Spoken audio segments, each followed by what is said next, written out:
This podcast encourages and empowers you to create your own unique real story, develop your own unique real statement, and discover your own unique real self. The power is yours. Good morning, Lewis Maleh. How are you doing on this wonderful, beautiful morning? I'm excellent, thank you. How are you? I'm excellent as well, my friend. Thanks for asking. What part of the world are you in right now? I'm currently sitting in London, England, having a very nice flat white while I sit in my office. Oh, that's great. While having a conversation with a guy in the Caribbean over the internet. That's super cool. It's very, very cool. I mean, what, 10, 20 years ago, this wouldn't have been possible. Exactly. So it's very cool. We would have been looking at it on Star Trek, right? We would have probably been watching TV, looking at Star Trek, thinking, that is never going to happen. Exactly. And yet here we are. That's fascinating. Well, do tell me which your talent is responsible for us connecting at this specific time in history. So I'm the founder and CEO of an executive search firm, which has been great, and I've been doing that my own business for 9 years, and I've been in the executive search industry for 15, and I also founded and host a podcast called Don't Take Out Your Phone, and I enjoy them both very much. Love the name, love the names. So tell me about why don't, come on, it's my phone. Why don't take out your phone? Exactly, like it's my phone. I have to take out my phone. It's part of my anatomy. Tell us a bit more about that, please. So, well, we talked about technology at the beginning, but the other thing about technology, and I don't know if you see this, but you have a drink or you have dinner with your friends, and you look around the restaurant and everyone's on their phone, and they're not really engaging in like a proper conversation, like an hour in depth, and I think that that's getting lost a little bit. And someone asked me the other day, what I enjoy about my job as a headhunter, and the real thing I get out of it is the human contact. I'm sitting with someone for an hour, we're having a conversation about their life, career, the world, whatever it is, and no one takes their phone out, because it's rude to take your phone out in a kind of a business meeting. And so the thing I love about the job is these interactions, and then I thought, it'd be really cool to record these conversations. So I thought, right, don't take out your phone, comes from that. And the irony is obviously that you have to listen to it on your phone. And so that's the story behind it. How has it been so far doing that? Sorry, say that again? Sure, how has it been so far doing that, like having these podcast conversations? It's been really interesting. So, I've been, doing a services business, so, executive search consultant, headhunting. And this has been interesting. So I do it in I've got a little studio in London, and people come in and there's a microphone in front of your face, and it's very different because the minute you have a mic in front of you, I don't know, the whole situation and the whole scenario changes, and you're like I've made sure that I prepare properly with the person I'm interviewing, and they're really comfortable and the environment's nice. And after a few minutes, people get relaxed, and they have we have great conversations. And so the theme for me is all about having great conversations with people, whether it's with my business, Bentley Lewis, or my podcast. And I'm really enjoying it. It's good fun. That's great. Where can people listening connect with you? So I've started with my personal network. So I've publicized it on my various social media channels. And so a lot of the listeners are based in the UK at the moment. Although the crazy thing about all these analytics you can do with podcasts is you find people are listening all over the world, and I've got no idea how they heard about my podcast. We've only been doing it for 6 months or so. And so it's typically, I'm talking to people about business, science, and technology. And so people I find are listening on their commute to work, So if you're in a big city, they're getting on the train or the bus, and my podcasts are between half an hour to an hour, and it's just enough time for them to hopefully learn something and enjoy the conversation. That's great. And I found the age ranges are completely mixed, from my grandma, who's 97, listens to them, and all the way to my cousin, who's 13 or 12, so it's a bit of a mix. That's good. My grandmother is 97 as well, and she doesn't listen to my podcast. Oh, we'll have to talk about that off here. We need to get into But tell me one other thing that you've done consistently over the last 3 years, please. The last 3 years, I would say, and this might sound a bit sad, but I get up at like 5 a.m. or 6 a.m. or somewhere in between that every day. And I find the world looks very different at 5 a.m. to it does at 7 or 8 a.m. And I've really, I do exercise every morning. And then it gives me some really nice time to just, relax, recharge, go through my kind of emails and stuff. And then, when we kind of tend to start at about 8:30, I'm really like fully charged and ready to attack the day. And I find that's great. And I've got into that habit, in fact, longer than 3 years. I've been doing it for maybe the last 15 years. And I feel really good. If I tend to get up later, or I haven't done some exercise in the day, I just mentally and physically I feel different, and so I feel a really good version of myself if I do that regularly. Suggest to someone that's listening why they should even consider getting up that time and doing what you do. Consider getting up that early. Yeah. Well, the cool thing is, I live in a city.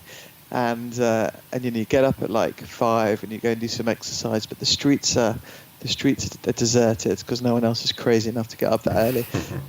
But it's very like tranquil, like few people are up, but it's just a very different vibe. And I don't know, mentally it gets you in a really nice just state to just tackle the day. You see others that they get up just about, they snooze the alarm like 2 or 3 or 4 times, and then they're up and they're like really frantic, and they're like, oh no, I'm running late for work, and they get on the tube and they're fighting for a seat, and there's never a seat on the tube in London, and they get to the desk and they're like so hyper and like stressed out that it's not very productive. And so I like to try and be in a nice productive state so I can have a good day. And I feel for me that's really important. There we go. Now, where's the best place for someone that's listening to connect with you?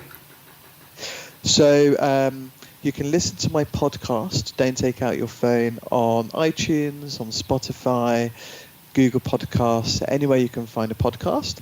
I love connecting with people on LinkedIn. So you can find me on LinkedIn, Lewis Maleh.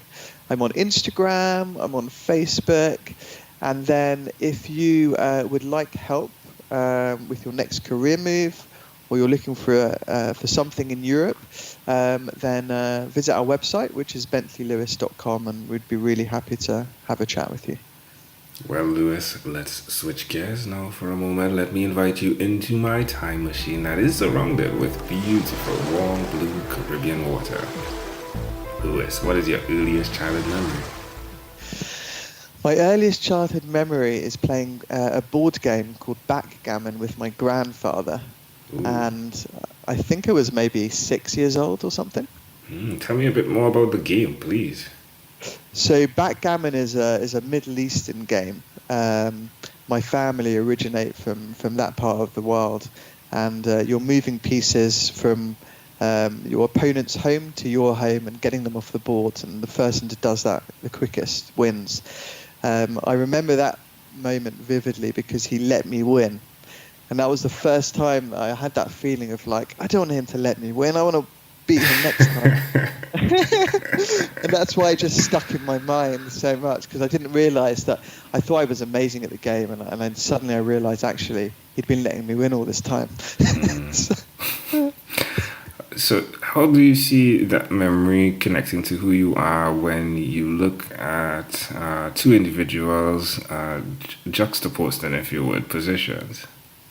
So, I think nowadays, if you look at I think if you look at the way kids are taught at school, they get prizes for finishing last, or second last, or third last and stuff. And when you enter the real world, there's no prizes for finishing last. And I think that scenario and others like it made me realise, you've got to toughen up and you've got to work hard, and sometimes you fall down and then you climb back up, and it gives you need to be like mentally strong and not be afraid of failing or losing.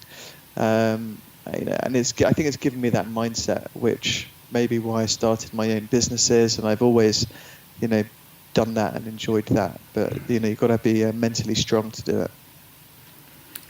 Can I offer an interpretation to the thought picture that you created in my mind with that memory? Please do. I love the fact that in a conversation, it takes those elements to really create a lasting, beneficial memory. It's that ability to speak with someone and metaphorically give them the feeling that they're winning, to then have that opportunity another time, which is even more fun again. So it's like your grandfather is creating a platform while allowing you to win, yeah, but he's still creating a platform for a future conversation, because you're going to come back to want to beat him. And of course, I'm guessing he understood how competitive you were, right? Absolutely.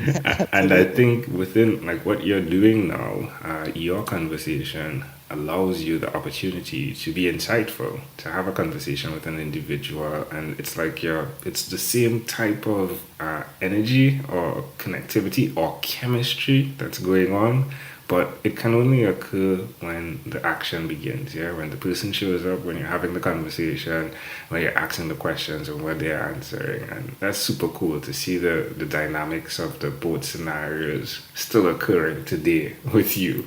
Definitely. No, thanks for that. It's a good interpretation. I love that. There we go. If we fast forward to when you were 12 years old, what was your favorite song?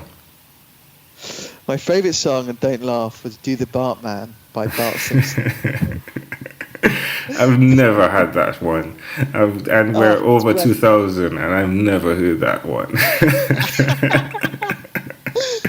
I'm not going to sing it for you, but but Google it online and you can hear it. It's great. Love it. All right, my friend. Well, we've arrived at our destination. But before we get off of this time machine, there's a small declaration form. So it's yes or no. We're going to move pretty quickly here. Are you ready? Go for it. Lewis, have you chosen someone to pass on your skills to? Yes, I have. Are you married?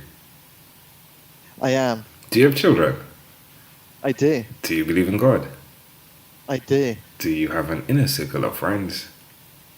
I'm lucky enough to have one. Do you watch TV for more than 3 hours a day? I don't, no. How about 3 hours a week? Yes. What about screen time, the phone and or the computer? Is it more than 8 hours a day or less than 8 hours a day? Do you take out your phone? More than 8 hours in a day, and I don't take my own advice. Lewis, if you had to share with us your own unique real statement, a statement that represents who you are, Lewis Maleh, what would you say that is? Win or learn. Love it. Yeah, just like that going on the board, right? Win or learn with your grandfather. Wow. Yeah. Lewis, well, again, this has been such a great pleasure. Before you leave, is there anything else you'd like to share with our amazing audience?